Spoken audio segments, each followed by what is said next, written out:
ಎಲ್ಲರಿಗೂ ನಮಸ್ಕಾರ. Welcome to Aravind Nayak KSP YouTube channel. ನಾವು ಈ ತರಗತಿಯಲ್ಲಿ ಹಾವೇರಿ ಜಿಲ್ಲೆಯ ಬಗ್ಗೆ ಸಂಪೂರ್ಣವಾದ ಒಂದು ಮಾಹಿತಿಯನ್ನು ತಿಳಿದುಕೊಳ್ಳೋಣ. ನಾವು ಆಲ್ರೆಡಿ ಉತ್ತರ ಕರ್ನಾಟಕದ ಜಿಲ್ಲೆಗಳಾಗಲಿ ಹೈದರಾಬಾದ್ ಕರ್ನಾಟಕ ಅಥವಾ ಕಲ್ಯಾಣ ಕರ್ನಾಟಕದ ಜಿಲ್ಲೆಗಳು ಸಂಪೂರ್ಣವಾಗಿ ಅಧ್ಯಯನ ಮಾಡಿದ್ದೇವೆ ಸ್ನೇಹಿತರೆ. ಹಾಗಾಗಿ ನಾವು ಇಲ್ಲಿವರೆಗೆ ಅಥವಾ ಕೆಲವು ದಿನಗಳಿಂದ ತರಗತಿಯನ್ನು ಡ್ಯೂ ಟು ಸಮ್ ರೀಸನ್ ಅಥವಾ ಕೆಲವು ಕಾರಣಾಂತರಗಳಿಂದ ನಾವು ತರಗತಿಗಳನ್ನು ಮಾಡಕ್ಕೆ ಸಾಧ್ಯ ಆಗಿರಲಿಲ್ಲ. ಹಾಗಾಗಿ ಹಲವಾರು ವಿದ್ಯಾರ್ಥಿಗಳು ಈ ಕರ್ನಾಟಕ ದರ್ಶನವನ್ನು ಕಂಪ್ಲೀಟ್ ಮಾಡಿ ಸರ್ ಅಂತ ಕೆಲವು ವಿದ್ಯಾರ್ಥಿಗಳು ಮೆಸೇಜ್ ಮಾಡಿದ್ರೆ ಆ ವಿದ್ಯಾರ್ಥಿಗಳು ದಯವಿಟ್ಟು ನಾವು ಚಿರಋಣಿಯಾಗಿರ್ತೇವೆ. ನಾವು ಇನ್ನು ಮುಂದೆ ಏನು ಮಾಡ್ತೀವಿ, 100% ನಾವು ಏನು ಮಾಡ್ತೀವಿ ಅಂದ್ರೆ ಕರ್ನಾಟಕ ದರ್ಶನವನ್ನು ಮುಗಿದ ನಂತರ ನಾವು ಮುಂದೆ ಪೊಲೀಸ್ ಇಲಾಖೆಯಲ್ಲಿ ಅಥವಾ ಮುಂದೆ ಬರುವಂತಹ ಸ್ಪರ್ಧಾತ್ಮಕ ಪರೀಕ್ಷೆಗೆ ಅನುಕೂಲವಾಗುವ ರೀತಿಯಲ್ಲಿ ಅಥವಾ ಅನುಕೂಲವಾಗುವಂತಹ ಒಂದು ಸಬ್ಜೆಕ್ಟ್ಗಳನ್ನು ಡಿಸ್ಕಸ್ ಮಾಡ್ತಾ ಹೋಗೋಣ ಸ್ನೇಹಿತರೆ. ಹಾಗಾಗಿ ನಾವು ಇಂದಿನ ಒಂದು ತರಗತಿಯಲ್ಲಿ ಅಥವಾ ನಮ್ಮ ಅರವಿಂದ್ ನಾಯಕ್ KSP ಯೂಟ್ಯೂಬ್ ಚಾನಲ್ನಲ್ಲಿ ನಾವು ಪ್ರತಿದಿನ ಪ್ರಚಲಿತ ಘಟನೆಗಳನ್ನು ನಾವು ಸಹ ಏನಾಗ್ತಂದ್ರೆ ಶೇರ್ ಮಾಡ್ತಾ ಇದ್ದೀವಿ. ಪ್ರತಿದಿನ 5ರಿಂದ 10 ಪ್ರಶ್ನೆಗಳನ್ನು ನಾವು ಶೇರ್ ಮಾಡ್ತಾ ಇದ್ದೀವಿ. ದಯವಿಟ್ಟು ಅದನ್ನು ನೋಟ್ಸ್ ಮಾಡಿ ಇಟ್ಕೊಳ್ಳೋಕೆ ನೀವು ಸಾಧ್ಯ ಆಗಿರಬೇಕು. ಅದೇ ರೀತಿ ನಾವು ಪ್ರತಿದಿನ ಕ್ವಿಜ್ಗಳನ್ನು ನಡೆಸ್ತಾ ಇದ್ದೀವಿ. ಆ ಕ್ವಿಜ್ಗಳನ್ನು ಏನಂದ್ರೆ ಅಟೆಂಡ್ ಮಾಡೋಕೆ ನೀವು ಸಾಧ್ಯ ಆಗಿರಬೇಕು. ಹಾಗಾಗಿ ನಾವು ಇಂದಿನ ಒಂದು ತರಗತಿಯಲ್ಲಿ ಹಾವೇರಿ ಜಿಲ್ಲೆಯ ಬಗ್ಗೆ ಒಂದು ಸಂಪೂರ್ಣವಾದ ಒಂದು ಮಾಹಿತಿಯನ್ನು ನಾವು ತಿಳಿದುಕೊಳ್ತಾ ಹೋಗೋಣ. ಅಂದರೆ ನಮ್ಮ ಪರೀಕ್ಷೆಯ ಹಿತದೃಷ್ಟಿಯಿಂದ ಎಷ್ಟು ಉಪಯೋಗ ಅದಲ್ಲ ಅಥವಾ ಎಷ್ಟು ಉಪಯುಕ್ತವಾದ ಮಾಹಿತಿಗಳನ್ನು ನಾವು ಕಲೆ ಹಾಕುತ್ತಾ ಹೋಗೋಣ. ಹಾವೇರಿ ಜಿಲ್ಲೆಗೆ ನಾವು ಏಲಕ್ಕಿಯ ನಾಡು ಎಂದು ಸಹ ಕರಿತೇವೆ. ಅಂದರೆ ಅತಿ ಹೆಚ್ಚು ಏಲಕ್ಕಿಯನ್ನು ಬೆಳೆಯುವ ಜಿಲ್ಲೆ ಯಾವುದೆಂದರೆ ಹಾವೇರಿ ಜಿಲ್ಲೆ ಆಗಿರುತ್ತದೆ. ಈ ಏಲಕ್ಕಿಯನ್ನು ಸಾಂಬಾರ್ ಪದಾರ್ಥಗಳ ರಾಣಿ ಎಂದು ಸಹ ಕರೀತಾರೆ. ಅದನ್ನು ನಾವು ತಿಳ್ಕೊಳ್ಳೋಕೆ ಸಾಧ್ಯ ಆಗಿರಬೇಕು. ಹಾವೇರಿ ಜಿಲ್ಲೆಯಲ್ಲಿ ಏಲಕ್ಕಿ ಮಾಲೆಗಳಿಗೆ ಒಂದು ಪ್ರಸಿದ್ಧಿ ಆಗಿದೆ. ಇದು ನೀವು ನೆನಪಿಟ್ಕೊಳ್ಳೋಕೆ ಸಾಧ್ಯ ಆಗಿರಬೇಕು. ಅದೇ ರೀತಿ ಈ ಹಾವೇರಿ ಜಿಲ್ಲೆಯು 1997ರಲ್ಲಿ ಒಂದು ಸೆಕೆಂಡ್ ಬರೀತೀನಿ.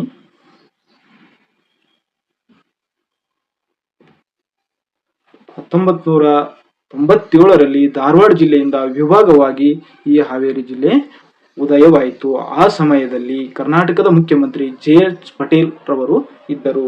ಇವರು ಆಡಳಿತದ ಅನುಕೂಲದ ಒಂದು ಹಿತದೃಷ್ಟಿಗಾಗಿ ಏನಂದ್ರೆ ಹಲವಾರು ದೊಡ್ಡ ಜಿಲ್ಲೆಗಳನ್ನು ವಿಭಾಗ ಮಾಡಿದರು. ಆಡಳಿತದ ಅನುಕೂಲಕ್ಕಾಗಿ ಪ್ರತಿಯೊಂದು ಹಳ್ಳಿಗಳಿಗೆ ಅಥವಾ ವಿಲೇಜ್ಗೆ ಜಿಲ್ಲಾ ಆಡಳಿತ ಕೇಂದ್ರ ಹತ್ತಿರವಾಗಿರಬೇಕು ಅಂತ ಒಂದು ಉದ್ದೇಶದಿಂದ ಹೊಸ ಜಿಲ್ಲೆಗಳನ್ನು ಉದಯ ಮಾಡಿದ್ರು ಸ್ನೇಹಿತರೆ. ಅದೇ ರೀತಿ ನಾವು 1997ರಲ್ಲಿ ಇನ್ನೂ ಕೆಲವು ಜಿಲ್ಲೆಗಳು ಉದಯವಾಗಿವೆ. ಯಾವ ಜಿಲ್ಲೆ ಅಂದರೆ ವಿಜಯಪುರ ಜಿಲ್ಲೆಯಿಂದ ಬಾಗಲಕೋಟೆ ಜಿಲ್ಲೆಯನ್ನು ವಿಭಾಗ ಮಾಡಿದರು. ಅದೇ ರೀತಿ ದಕ್ಷಿಣ ಕನ್ನಡದಿಂದ ಉಡುಪಿ ಜಿಲ್ಲೆ ವಿಭಾಗ ಮಾಡಿದರು. ಅದೇ ರೀತಿ ಧಾರವಾಡ ಜಿಲ್ಲೆಯಿಂದ ಗದಗ ಜಿಲ್ಲೆ ಸಹ 1997ರಲ್ಲಿ ವಿಭಾಗ ಮಾಡಿದ್ದರು. ಅದೇ ರೀತಿ ಹೈದರಾಬಾದ್ ಕರ್ನಾಟಕ ಜಿಲ್ಲೆಯಾದಂತಹ ರಾಯಚೂರು ಜಿಲ್ಲೆಯನ್ನು ವಿಭಾಗ ಮಾಡಿ ಕೊಪ್ಪಳ ಜಿಲ್ಲೆಯನ್ನು ಉದಯ ಮಾಡಿದರು ಸ್ನೇಹಿತರೆ. ಅದೇ ಸಮಯದಲ್ಲಿ 1997ರಲ್ಲಿ ನೋಡಿ JH ಪಟೇಲರು ಕರ್ನಾಟಕದ ಮುಖ್ಯಮಂತ್ರಿ ಇದ್ದ ಸಮಯದಲ್ಲಿ ಈ ಜಿಲ್ಲೆಗಳು ಉದಯವಾದುವಂತೆ ನೀವು ನೆನಪಿಟ್ಕೊಳ್ಳೋಕೆ ಸಾಧ್ಯ ಆಗಿರಬೇಕು.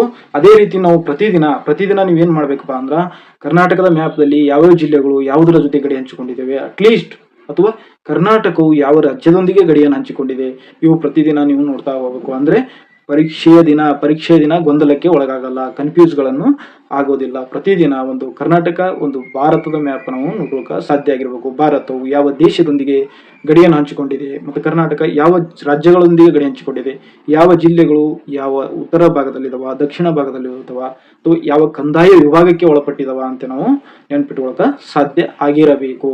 ಇದು ಹಾವೇರಿ ಜಿಲ್ಲೆಯು ಯಾವ ಕಂದಾಯ ವಿಭಾಗದ ಅಥವಾ ಯಾವ ಕಂದಾಯ ವಿಭಾಗಕ್ಕೆ ಸೇರುತ್ತದೆ ಅಂತ ನೀವು ಕಾಮೆಂಟ್ ಮೂಲಕ ತಿಳಿಸೋಕೆ ಸಾಧ್ಯ ಆಗಿರಬೇಕು. ಮುಂದೆ ಹೋಗೋಣ.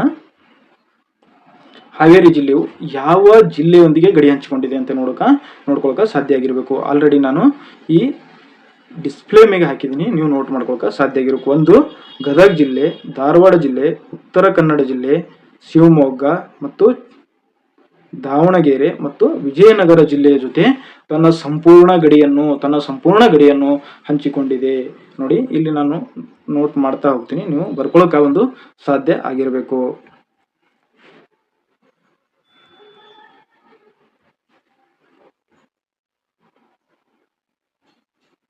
ಧಾರವಾಡ,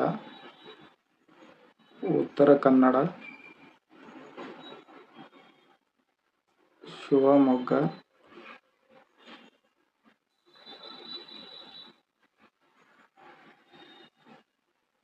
ದಾವಣಗೆರೆ, ವಿಜಯನಗರ,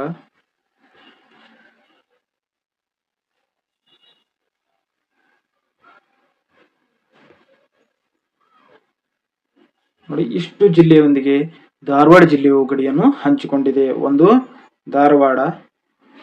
ಹಾವೇರಿ ಜಿಲ್ಲೆಯು ಇಷ್ಟು ಜಿಲ್ಲೆಯೊಂದಿಗೆ ಗಡಿಯನ್ನು ಹಂಚಿಕೊಂಡಿದೆ ಅಂತ ನೀವು ನೆನಪಿಟ್ಟುಕೊಳ್ಳಕ ಸಾಧ್ಯ ಆಗಿರಬೇಕು. ಒಂದು ಉತ್ತರ ಕನ್ನಡ ಜಿಲ್ಲೆ, ಶಿವಮೊಗ್ಗ ಜಿಲ್ಲೆ, ದಾವಣಗೆರೆ ಜಿಲ್ಲೆ, ವಿಜಯನಗರ ಜಿಲ್ಲೆ ಮತ್ತು ಗದಗ ಜಿಲ್ಲೆಯೊಂದಿಗೆ ಸಂಪೂರ್ಣ ತನ್ನ ಗಡಿಯನ್ನು ಹಂಚಿಕೊಂಡಿದೆ. ಇದು ನೆನಪಿಟ್ಟುಕೊಳ್ಳಕ ಇದು ಸಾಧ್ಯ ಆಗಿರಬೇಕು. ನೆಕ್ಸ್ಟ್ ಹೋಗೋಣ. ಅದೇ ರೀತಿ ಸಾಹಿತ್ಯದಲ್ಲಿ ಅಥವಾ ಈ ಜಿಲ್ಲೆಯಲ್ಲಿ ಕನಕದಾಸರು ಜನ್ಮ ತಾಳಿದಂತಹ ಒಂದು ಜಿಲ್ಲೆ ಹಾವೇರಿ ಜಿಲ್ಲೆ ಆಗಿರುತ್ತದೆ. ಹಾವೇರಿ ಜಿಲ್ಲೆಯ ಬಂಕಾಪುರ ಬಳಿಯ ಒಂದು ಬಾಡಾ ಗ್ರಾಮದಲ್ಲಿ ಈ ಹರಿದಾಸರಲ್ಲಿ ಮುಖ್ಯವರಾದಂತಹ ಕನಕದಾಸರು ಜನ್ಮಸ್ಥಳ ಇದೇ ಹಾವೇರಿ ಜಿಲ್ಲೆಯ ಬಂಕಾಪುರ ಬಳಿಯ ಬಾಡಾ ಗ್ರಾಮದಲ್ಲಿ ಜನಿಸಿದವರು ಆಗಿರುತ್ತಾರೆ. ಇವರ ಮೂಲ ಹೆಸರು ಅಥವಾ ಮೊದಲ ಹೆಸರು ಏನಂದ್ರೆ ತಿಮ್ಮಪ್ಪ ನಾಯಕ ಆಗಿರುತ್ತದೆ. ಅವರ ತಂದೆ ತಾಯಿ ಬಚ್ಚಮ್ಮ ಮತ್ತು ಬೀರಪ್ಪ ಆಗಿರುತ್ತಾರೆ. ತಂದೆ ಬೀರಪ್ಪ, ತಾಯಿ ಬಚ್ಚಮ್ಮನವರ ಉದರದಲ್ಲಿ ಹುಟ್ಟಿದವರೇ ಈ ಕನಕದಾಸರು ಆಗಿರುತ್ತಾರೆ. ಇದು ನೆನಪಿಟ್ಟುಕೊಳ್ಳಕ ಸಾಧ್ಯ ಆಗಿರಬೇಕು. ಅದೇ ರೀತಿ ಇವರ ಕನಕದಾಸರ ಗುರು ಶ್ರೀ ವ್ಯಾಸರಾಯರು ಆಗಿರುತ್ತಾರೆ. ಅವರ ಅಂಕಿತ ನಾಮ ಕಾಗಿನೆಲೆ ಆದಿಕೇಶವ. ಇದು ನೆನಪಿಟ್ಟುಕೊಳ್ಳಕ ಸಾಧ್ಯ ಆಗಿರಬೇಕು. ಒಂದ್ಸರಿ ಸ್ವಲ್ಪ ರಿಕಾಲ್ ಮಾಡ್ತೀನಿ ನೋಡಿ. ಈ ಕನಕದಾಸರು ಹುಟ್ಟಿದ್ದು ಹಾವೇರಿ ಜಿಲ್ಲೆಯ ಬಂಕಾಪುರ ಬಳಿಯ ಬಾಡಾ ಗ್ರಾಮದಲ್ಲಿ ಜನಿಸಿದವರಾಗಿದ್ದರು. ಬೀರಪ್ಪ ಮತ್ತು ಬಚ್ಚಮ್ಮನವರ ಉದರದಲ್ಲಿ ಜನಿಸಿದವರೇ ಈ ಕನಕದಾಸರು ಆಗಿದ್ದಾರೆ. ಇವರು ಬರೆದಂತಹ ಪ್ರಮುಖ ಕೃತಿಗಳ ಮೇಲೆ ಹಲವಾರು ಬಾರಿ ಪ್ರಶ್ನೆಗಳು ಕೇಳಿದ್ದಾನೆ. ಹಾಗಾಗಿ ನಾವು ಕೃತಿಗಳ ಬಗ್ಗೆ ತಿಳಿದುಕೊಳ್ತಾ ಹೋಗೋಣ. ನಳಚರಿತೆ ಮತ್ತು ರಾಮಧ್ಯಾನ ಚರಿತೆ, ಹರಿಭಕ್ತ ಸಾರ, ಮೋಹನ ತರಂಗಿಣಿ ಇವರ ಪ್ರಮುಖ ಕೃತಿಗಳು ಆಗಿರುತ್ತವೆ. ಈ ಕೃತಿಗಳ ಬಗ್ಗೆ ನಾವು ಸ್ವಲ್ಪ ಮುಂದೆ ತಿಳಿದುಕೊಳ್ಳೋಣ. ನೋಡಿ, ನಳಚರಿತೆ ಅದಲ್ಲ, ಈ ನಳಚರಿತೆ ಕೃತಿ ಅದಲ್ಲ, ಇದೊಂದು ಪ್ರೇಮಕಥೆಯಾಗಿದೆ. ಇದು ಯಾರ ಪ್ರೇಮಕಥೆ ಅಂದ್ರ ನಳ ದಮಂತಿಯರ ಒಂದು ಪ್ರೇಮಕಥೆ. ಯಾವುದಪ್ಪ ಅಂದ್ರ ನಳಚರಿತೆ ಆಗಿರುತ್ತದೆ. ಇದು ಯಾವ ಷಟ್ಪದಿಯಲ್ಲಿ ಇದೆ ಅಂತ ಹಲವಾರು ನಾವು ಈ ಕನ್ನಡ ಪರೀಕ್ಷೆಗಳನ್ನು ಬರಿತಾ ಹೋಗ್ತೇವಲ್ಲ, ಕನ್ನಡ ಪರೀಕ್ಷೆ ವಿಲೇಜ್ ಅಕೌಂಟೆಂಟ್ ನಲ್ಲಿ 25ರಿಂದ 30 ಮಾರ್ಕ್ಸ್ ಅಥವಾ 33 ಮಾರ್ಕ್ಸ್ ಕನ್ನಡ ಇರುತ್ತಲ್ಲ, ಆ ಕನ್ನಡದಲ್ಲಿ ಕನ್ನಡ ಪರೀಕ್ಷೆಯಲ್ಲಿ ಇಂಥವು ಕೇಳುವ ಸಂಭವನೀಯತೆ ತುಂಬಾ ಇರುತ್ತದೆ. ಇದು ಭಾಮಿನಿ ಷಟ್ಪದಿಯಲ್ಲಿ ಬರೆದಂತ ರಚನೆ ಆದಂತ ಒಂದು ಪ್ರಮುಖ ಕೃತಿ. ಇದು ನಳದಮಂತಿಯರ ಒಂದು ಪ್ರೇಮ ಕಥೆ, ಒಂದು ಲವ್ ಸ್ಟೋರಿ ಆದಂತ ಒಂದು ಪ್ರಮುಖ ಕೃತಿ ಆಗಿರುತ್ತದೆ ಕನಕದಾಸರದು. ಅದೇ ರೀತಿ ಇವರ ಕೃತಿಗಳಿಂದ ಹಲವಾರು ರೀತಿಯಲ್ಲಿ ಅಥವಾ ಸಮಾಜವನ್ನು ಬದಲಾವಣೆ ಮಾಡುವ ಉದ್ದೇಶದಿಂದ ಇವರ ಕೀರ್ತನೆಯ ಮೂಲಕ ತಮ್ಮದೇ ಆದಂತ ಒಂದು ಸಮಾಜಕ್ಕೆ ಕೊಡುಗೆಯನ್ನು ನೀಡಿದ್ದಾರೆ. ನೋಡಿ, ಕುಲವೆಂದು ಹೊಡೆದಾಡದಿರಿ, ನಿಮ್ಮ ಕುಲದ ನೆಲೆನೇನಾದರೂ ಬಲ್ಲಿರಾ ಅಂತೆ ಇವರು ಕೀರ್ತನೆಯಲ್ಲಿ ಹೇಳಿದ್ದಾರೆ. ಇವರ ಪ್ರಮುಖ ಕೀರ್ತನೆ ಆಗಿರುತ್ತದೆ. ಅದೇ ರೀತಿ ಇನ್ನೊಂದು, ಎಲ್ಲರೂ ಮಾಡುವುದು ಹೊಟ್ಟೆಗಾಗಿ, ಗೇಣು ಬಟ್ಟೆಗಾಗಿ, ತುತ್ತು ಹಿಟ್ಟಿಗಾಗಿ ಅಂತ ಹೇಳಿದವರು ಯಾರಪ್ಪ ಅಂದ್ರ ಈ ಕನಕದಾಸರವರ ಪ್ರಮುಖ ಕೀರ್ತನೆಯೂ ಸಹ ಆಗಿರುತ್ತದೆ. ಅದೇ ರೀತಿಯಾಗಿ ಇವರ ಒಂದು ಕಾಗಿನೆಲೆ ಅಭಿವೃದ್ಧಿ ಪ್ರಾಧಿಕಾರ, ಕನಕದಾಸರ ಒಂದು ಅಭಿವೃದ್ಧಿ ಪ್ರಾಧಿಕಾರ ಅಥವಾ ಕಾಗಿನೆಲೆ ಅಭಿವೃದ್ಧಿ ಪ್ರಾಧಿಕಾರ ಎಲ್ಲಿದೆ ಅಂದ್ರೆ ಇದೇ ಕಾಗಿನೆಲೆಯಲ್ಲಿ ಇರುತ್ತದೆ. ಇದು ನೀವು ನೆನಪಿಟ್ಟುಕೊಳ್ಳಕ ಸಾಧ್ಯ ಆಗಿರಬೇಕು. ಅದೇ ರೀತಿ ಕನಕದಾಸರ ಅಧ್ಯಯನ ಸಂಶೋಧನಾ ರಿಸರ್ಚ್ ಸೆಂಟರ್ ಎಲ್ಲಿದಾವ ಅಂದ್ರೆ ಒಂದು ಉಡುಪಿ ಜಿಲ್ಲೆ ಮತ್ತು ಒಂದು ಬೆಂಗಳೂರು ಜಿಲ್ಲೆಯಲ್ಲಿ ನಾವು ನೋಡೋಕೆ ಸಾಧ್ಯ ಆಗ್ತದೆ ಸ್ನೇಹಿತರೆ. ಮುಂದೆ ಹೋಗೋಣ. ನೋಡಿ, ಕನಕದಾಸರ ಒಂದು ಅಧ್ಯಯನ ಪೀಠಗಳು ಮಂಗಳೂರು ಮತ್ತು ಕರ್ನಾಟಕ ವಿಶ್ವವಿದ್ಯಾಲಯದಲ್ಲಿ ಕಂಡು ಬರುತ್ತದೆ. ಇದು ನೆನಪಿಟ್ಟುಕೊಳ್ಳಕ ಸಾಧ್ಯ ಆಗಿರಬೇಕು. ನೋಡಿ, ಇದೇ ಕನಕದಾಸರ ಅಥವಾ ಭಕ್ತ ಕನಕದಾಸ ಅಂತ ಒಂದು ಚಲನಚಿತ್ರವನ್ನು ಮಾಡಿದ್ದಾರೆ. ಈ ಕನಕದಾಸರ ಪಾತ್ರವನ್ನು ಅಭಿನಯ ಮಾಡಿದವರು ಅಥವಾ ಕನಕದಾಸರ ಒಂದು ಪಾತ್ರವನ್ನು ಮಾಡಿದವರು ಯಾರಪ್ಪ ಅಂದ್ರ ಡಾಕ್ಟರ್ ರಾಜ್ಕುಮಾರ್ ಅವರು. ಇಲ್ಲಿ ನೋಡ್ರಿ, ಡಾಕ್ಟರ್ ರಾಜ್ಕುಮಾರ್ ಅವರು ಕನಕದಾಸರ ಒಂದು ಪಾತ್ರವನ್ನು ಅಥವಾ ಭಕ್ತ ಕನಕದಾಸ ಎಂಬ ಚಲನಚಿತ್ರವು 1960ರಲ್ಲಿ ಏನಾಗಿದೆ ಅಂದ್ರ ಈ ಫಿಲ್ಮ್ ರಿಲೀಸ್ ಆಗಿರುತ್ತದೆ ಅಥವಾ ಈ ಚಲನಚಿತ್ರ ತೆರೆ ಕಂಡಿರುತ್ತದೆ. ಇದು ನೆನಪಿಟ್ಟುಕೊಳ್ಳೋಕೆ ಸಾಧ್ಯ ಆಗಿರಬೇಕು. ಈ ಕನಕದಾಸರ ಒಂದು ಪಾತ್ರವನ್ನು ನಿರ್ವಹಿಸಿದವರು ಡಾಕ್ಟರ್ ರಾಜ್ಕುಮಾರ್ ಅವರು ಅಂತ ನೆನಪಿಟ್ಟುಕೊಳ್ಳೋಕೆ ಒಂದು ಸಾಧ್ಯ ಆಗಿರಬೇಕು. ನೆಕ್ಸ್ಟ್ ನೋಡೋಣ, ಮೈಲಾರ ಮಹಾದೇವಪ್ಪನವರು ಸಹ ಇದೇ ಹಾವೇರಿ ಜಿಲ್ಲೆಯವರು ಆಗಿರುತ್ತಾರೆ.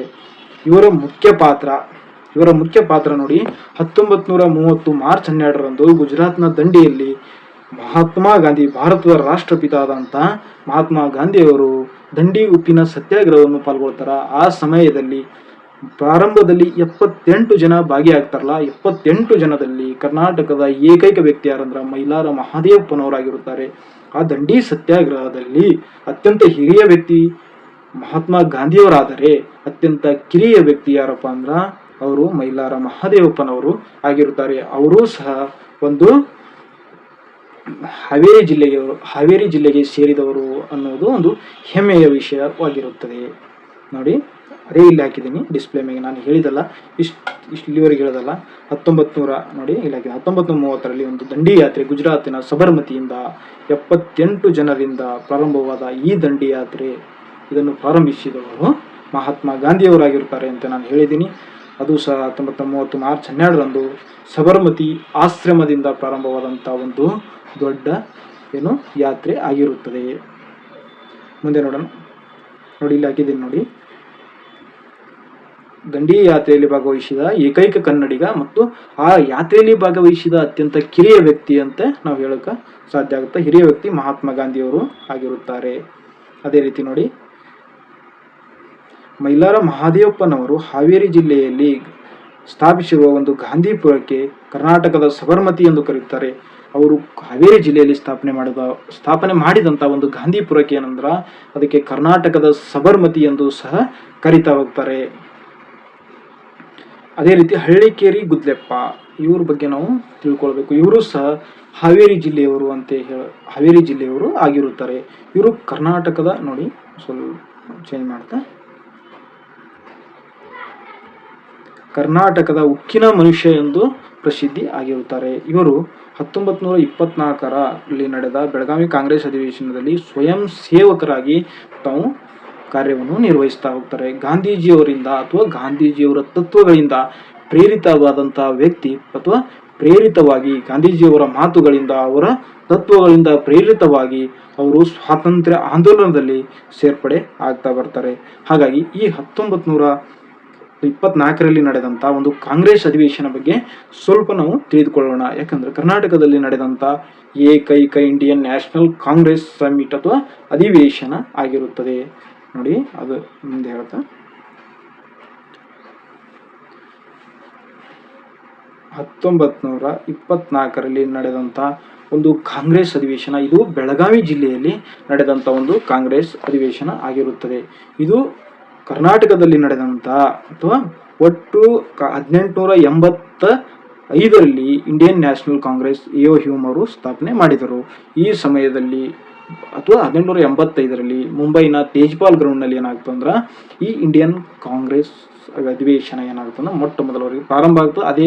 ಅದೇ ಸಮಯದಲ್ಲಿ ಇಂಡಿಯನ್ ನ್ಯಾಷನಲ್ ಕಾಂಗ್ರೆಸ್ ಸ್ಥಾಪನೆ ಆಗಿರುತ್ತದೆ. ಅಲ್ಲಿಂದ ಇಲ್ಲಿವರೆಗೆ ಅಂದರೆ 1924ರಲ್ಲಿ ನಡೆದಂಥ ಒಂದು ಸಮ್ಮೇಳನದಲ್ಲ, ಇದು 39 ನೋಡಿ, ಇದು ಬರ್ಕೊಳಕ್ಕೆ ನೀವು ಸಾಧ್ಯ ಆಗಿರಬೇಕು, ಸ್ವಲ್ಪ ಸ್ಪೇಸ್ ಇಲ್ಲ, 39ನೇ ಒಂದು ಅಧಿವೇಶನ ಆಗಿರುತ್ತದೆ. ಈ 39ನೇ ಅಧಿವೇಶನವನ್ನು ಭಾಗವಹಿಸಿದಂಥ ಅಥವಾ ಅಧ್ಯಕ್ಷತೆಯನ್ನು ವಹಿಸಿದಂಥ ವ್ಯಕ್ತಿ ಮಹಾತ್ಮ ಗಾಂಧಿಯವರು ಆಗಿರುತ್ತಾರೆ. ಈ ಮಹಾತ್ಮ ಗಾಂಧಿಯವರ ಅಧ್ಯಕ್ಷತೆಯನ್ನು ವಹಿಸಿದಂಥ ಏಕೈಕ ಕಾಂಗ್ರೆಸ್ ಅಧಿವೇಶನ ಇದು ಸಹ ಆಗಿರುತ್ತದೆ. ಅಲ್ಲಿ ಸ್ವಾಗತ ಸಮಿತಿಯ ಒಂದು ಅಧ್ಯಕ್ಷತೆಯನ್ನು ವಹಿಸಿದವರು ಗಂಗಾಧರರಾವ್ ದೇಶಪಾಂಡೆ ಅವರು ಸ್ವಾಗತ ಸಮಿತಿಯ ಅಧ್ಯಕ್ಷತೆಯನ್ನು ವಹಿಸಿಕೊಂಡಿರುತ್ತಾರೆ. ಅದೇ ರೀತಿಯಾಗಿ ಆ ಒಂದು 1924ರಲ್ಲಿ ನಡೆದಂಥ ಒಂದು ಕಾಂಗ್ರೆಸ್ ಅಧಿವೇಶನದಲ್ಲಿ ಉದಯವಾಗಲಿ ನಮ್ಮ ಚೆನ್ನುವ ಕನ್ನಡ ನಾಡುವಂತೆ ಈ ಗೀತೆಯನ್ನು ಹಾಡಿದವರು ಹುಯಿಲ್ಗೋಳ್ ನಾರಾಯಣರಾವ್ ಅವರು ಉದಯವಾಗಲಿ ಚೆಲುವ ಕನ್ನಡ ನಾಡುವಂತೆ ಹಾಡನ್ನು ಹಾಡುತ್ತಾರೆ. ಅದೇ ರೀತಿ ಒಂದೇ ಮಾತರಂ ಗೀತೆಯನ್ನು ಹಾಡಿದ ಪುಟ್ಟ ಬಾಲಕಿ ಗಂಗೂಬಾಯಿ ಹಾನಗಲ್ ಅವರು ಆಗಿರುತ್ತಾರೆ. ಇದೇ ರೀತಿ ಈ ಒಂದು ಇಂಡಿಯನ್ ನ್ಯಾಷನಲ್ ಕಾಂಗ್ರೆಸ್ ಅಧಿವೇಶನ 39ನೇ ಬೆಳಗಾವಿಯಲ್ಲಿ ನಡೆದಂಥ 1924ರಲ್ಲಿ ನಡೆದಂಥ ಈ ಕಾಂಗ್ರೆಸ್ ಅಧಿವೇಶನದ ಗಾಂಧೀಜಿಯವರ ಭಾಷಣವನ್ನು ಕನ್ನಡಕ್ಕೆ ಅನುವಾದಿಸಿದವರು. ಅಂದರೆ ಗಾಂಧೀಜಿಯವರಿಗೆ ಕನ್ನಡ ಬರುವುದಿಲ್ಲ, ಹಾಗಾಗಿ ಅವರು ಹಿಂದಿ ಅವರು ಇಂಗ್ಲಿಷ್ನಲ್ಲಿ ಮಾತಾಡ್ತಿರ್ತಾರೆ. ಅದನ್ನು ಕನ್ನಡಕ್ಕೆ ಅನುವಾದ ಮಾಡಿದವರು ಎಚ್ ನರಸಿಂಹಯ್ಯನವರು ಏನ್ ಮಾಡ್ತಾರೆ ಅಂದ್ರೆ ಕನ್ನಡಕ್ಕೆ ಅನುವಾದವನ್ನು ಮಾಡ್ತಾರೆ. ಅದೇ ರೀತಿಯಾಗಿ ಈ ಅಧಿವೇಶನದಲ್ಲಿ ಅದಲ್ಲ, ಒಂದು ಕುಡಿಯುವ ಬಾವಿ ಇರುತ್ತೆ. ಕುಡಿಯುವ ಬಾವಿಗೆ ಪಂಪ ಸಾಗರ ಅಂತ ಹೆಸರಿಡ್ತಾರೆ. ಏನು ಇಡ್ಬೈತಿ ನೋಡಿ,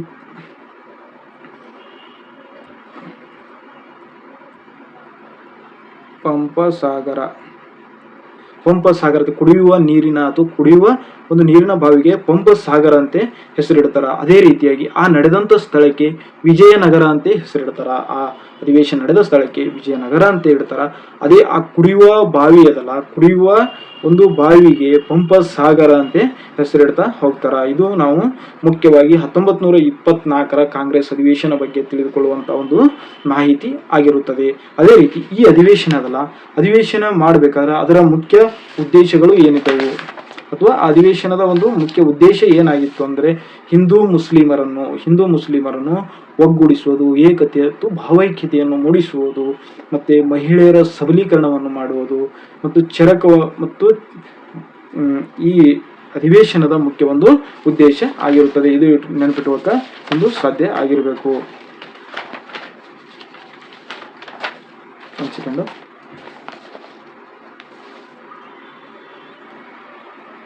ಮುಖ್ಯವಾಗಿ ಇದರ ಉದ್ದೇಶಗಳು 4 ಅಸ್ಪೃಶ್ಯತೆಯನ್ನು ಹೋಗಲಾಡಿಸುವುದು, ಮಹಿಳೆಯರನ್ನು ಸಬಲೀಕರಣಗೊಳಿಸುವುದು, ಖಾದಿ ಮತ್ತು ಚರಕವನ್ನು ಪ್ರಚಾರಪಡಿಸುವುದು, ಹಿಂದೂ ಮತ್ತು ಮುಸ್ಲಿಮರ ಏಕತೆಯನ್ನು ಪ್ರಚಾರಪಡಿಸುವುದು ಅಥವಾ ನಾವೆಲ್ಲ ಹಿಂದೂ ಮುಸ್ಲಿಮರು ಭಾರತೀಯರು ಅಂತೆ ಒಗ್ಗೂಡಿಸುವುದು ಇದರ ಮುಖ್ಯ ಉದ್ದೇಶ ಆಗಿರುತ್ತದೆ ಅಂತ ನೆನಪಿಟ್ಟುಕೊಳ್ಳಕ ಸಾಧ್ಯ ಆಗಿರಬೇಕು. ಮುಂದೆ ಹೋಗೋಣ.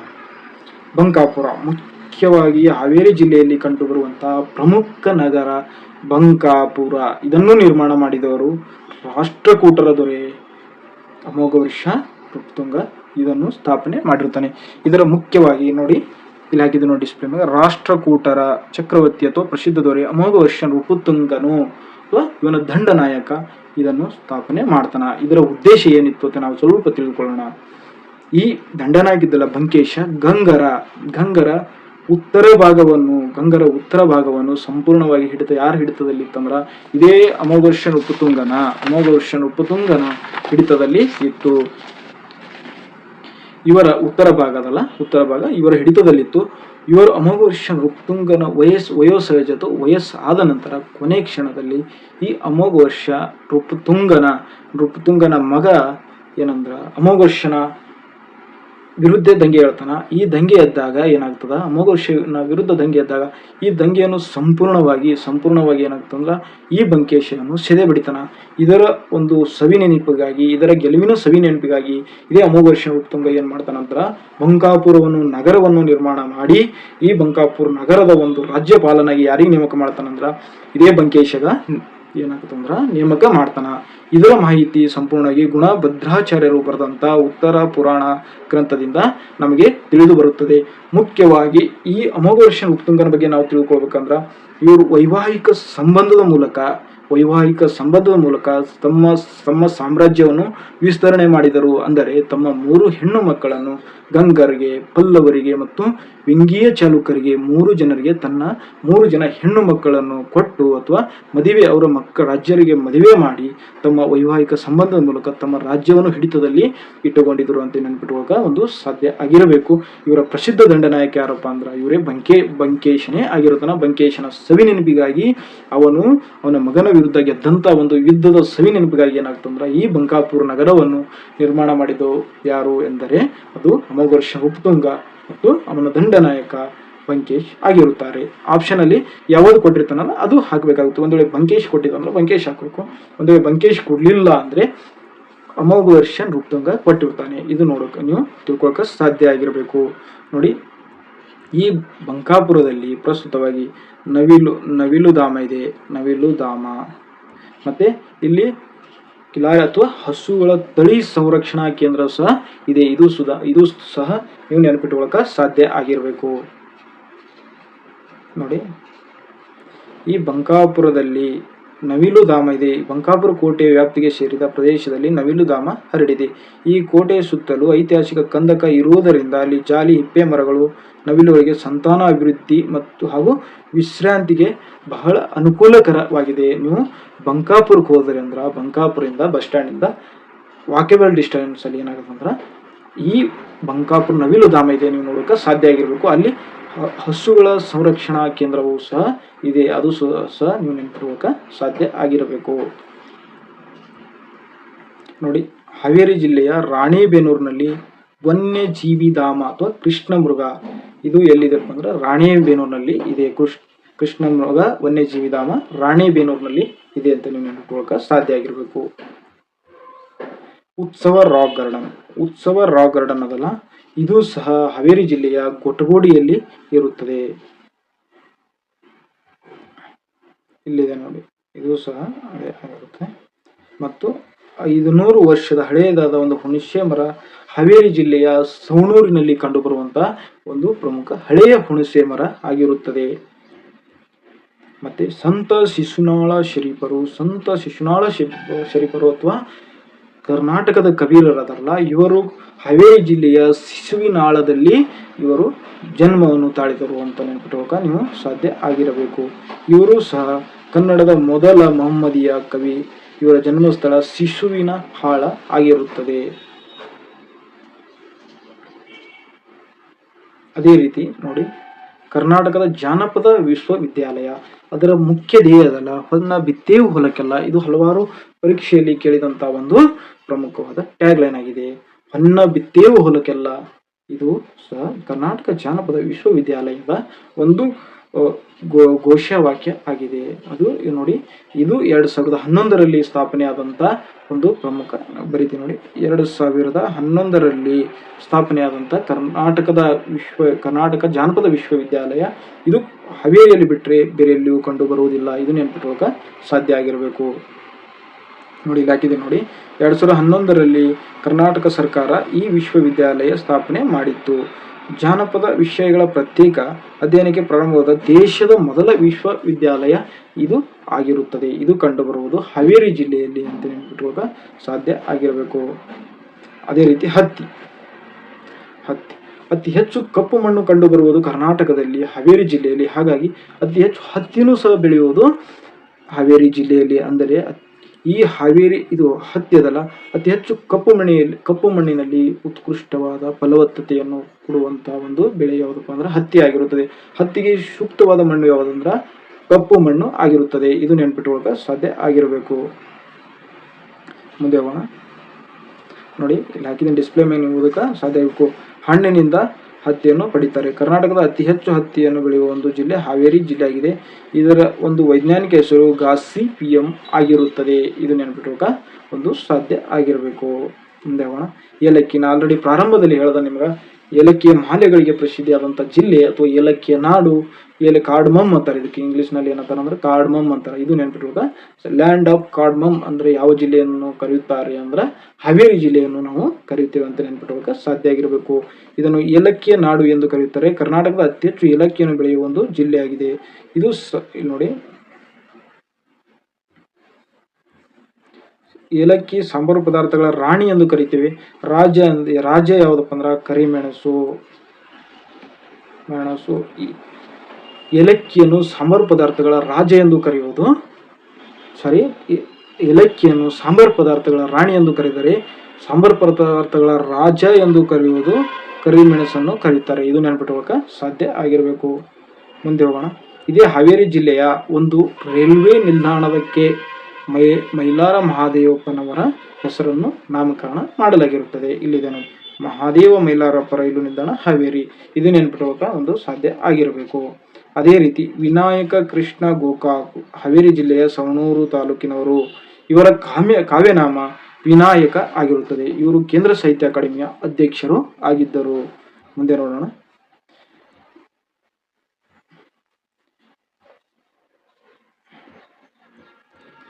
ವಿನಾಯಕ ಕೃಷ್ಣ ಗೋಕಾಕ್ ರವರು ಕರ್ನಾಟಕ ಸರ್ಕಾರ ಇವರ ಅಧ್ಯಕ್ಷತೆಯಲ್ಲಿ ಒಂದು ಗೋಕಾಕ್ ಸಮಿತಿಯನ್ನು ನೇಮಕ ಮಾಡ್ತದ ಅಥವಾ ರಚನೆ ಮಾಡ್ತದ. ಅದರ ಮುಖ್ಯ ಉದ್ದೇಶ ಏನಾಗಿತ್ತು ಅಂದ್ರೆ ಮಾಧ್ಯಮಿಕ ಶಿಕ್ಷಣದಲ್ಲಿ ಕನ್ನಡ ಭಾಷೆ ನೋಡಿ ಮಾಧ್ಯಮಿಕ ಶಿಕ್ಷಣದಲ್ಲಿ ಕನ್ನಡ ಭಾಷೆಯ ಸ್ಥಾನಮಾನ ಕುರಿತು ಅಧ್ಯಯನ ನಡೆಸಿ ವರದಿ ನೀಡಲು ಕರ್ನಾಟಕ ಸಮಿತಿ ಅಥವಾ ಕರ್ನಾಟಕ ಸರ್ಕಾರ ಈ ಸಮಿತಿಯನ್ನು ರಚನೆ ಮಾಡಿತ್ತು.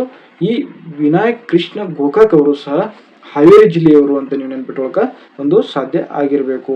ಇಷ್ಟು ಒಂದು ಹಾವೇರಿ ಜಿಲ್ಲೆಯ ಬಗ್ಗೆ ಸಂಪೂರ್ಣವಾದಂಥ ಒಂದು ಮಾಹಿತಿ ಇರುತ್ತದೆ. ಇದನ್ನು ಹೊರತುಪಡಿಸಿ ಬೇರೆ ಯಾವುದೇ ರೀತಿಯ ಪ್ರಶ್ನೆಗಳು ಬರೋದಿಲ್ಲ. ಅಂದರೆ ನಾವು ಸ್ಪರ್ಧಾತ್ಮಕ ಅಥವಾ ನಮ್ಮ ಪೊಲೀಸ್ ಪರೀಕ್ಷೆಗೆ ಅನುಕೂಲವಾಗುವ ಉಪಯುಕ್ತ ಇರುವಂತಹ ಮಾಹಿತಿಗಳನ್ನು ನಾವು ತೆಗೆದುಕೊಂಡು ಬಂದಿದ್ದೇನೆ. ಹಾಗಾಗಿ ನೀವು ಇವು ಎಲ್ಲಾನು ಏನಾಗ್ತದಂದ್ರೆ ನೋಟ್ಸ್ ಎಲ್ಲಿ ಸಿಗ್ತದೆ ಸರ್, ಅಥವಾ ನಾವು ಇಲ್ಲಿವರೆಗೆ ಕ್ಲಾಸ್ ಮಾಡಿ ನೋಟ್ಸನ್ನು ನಾವು ಗ್ರೂಪಲ್ಲಿ ಹಾಕ್ತೀವಿ. ದಯವಿಟ್ಟು ಅದನ್ನು ತೆಗೆದುಕೊಳ್ಬೇಕು, ನೋಟ್ಸ್ ಮಾಡ್ಕೊಂಡು ಇಟ್ಕೊಳಕ್ಕೆ ಸಾಧ್ಯ ಆಗಿರಬೇಕು. ಪರೀಕ್ಷೆಯಲ್ಲಿ ಪುನರ್ಮನನ ಮಾಡೋಕೆ ನಿಮ್ಗೆ ತುಂಬ ಅನುಕೂಲಕರವಾಗಿರುತ್ತದೆ. ಹಾಗಾಗಿ ನಾವು ಪ್ರಸ್ತುತವಾಗಿ ಬರುವಂಥ ನೋಟಿಫಿಕೇಶನ್ಗಳ ಮಾಹಿತಿ ಆಗಲಿ ಅಥವಾ ಪ್ರತಿದಿನ ನೋಡಿ ನೋಟಿಫಿಕೇಶನ್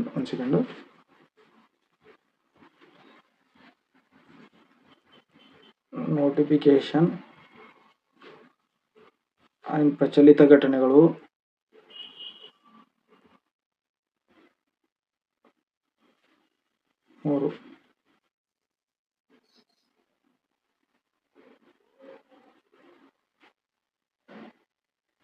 ನಮ್ಮ Aravind Nayak KSP YouTube channel ವತಿಯಿಂದ ನಾವು ಪ್ರತಿದಿನ ಕರೆಂಟ್ ಅಫೇರ್ಸ್ ಅನ್ನು ಅಪ್ಡೇಟ್ ಮಾಡ್ತಾ ಬರ್ತಾ ಇದ್ದೀವಿ. ಅದೇ ರೀತಿ ಮುಂಬರುವ ಜಾಬ್ಗಳು ಯಾವ ನೋಟಿಫಿಕೇಶನ್ ಆಗ್ತಾವಲ್ಲ ಅವು ಸಹ ನಾವು ಏನು ಮಾಡ್ತೀವಿ, ಈ ಯೂಟ್ಯೂಬ್ ಚಾನಲ್ ಅಥವಾ ನಾವು ನಮ್ಮ ಈ ವಿಡಿಯೋ ಕೆಳಗಡೆ ಡಿಸ್ಕ್ರಿಪ್ಷನ್ ಲಿಂಕಲ್ಲಿ ಕೊಟ್ಟಂಥ ಒಂದು ವಾಟ್ಸಪ್ ಗ್ರೂಪಲ್ಲಿ ನಾವು ಶೇರನ್ನು ಮಾಡ್ತೀವಿ. ದಯವಿಟ್ಟು ಅದಕ್ಕೆ ಜಾಯ್ನ್ ಆಗಲಿಕ್ಕೆ ಸಾಧ್ಯ ಆಗಿರಬೇಕು. ಮತ್ತು ನಿಮಗೆ ಏನೇ ಮಾಹಿತಿ ಇದ್ದರೂ ಇಲ್ಲಿ ಡಿಸ್ಪ್ಲೇ ಮೇಲೆ ನಂಬರ್ ಇದೆ ನೋಡಿ, ಒಂದು ಸೆಕೆಂಡು,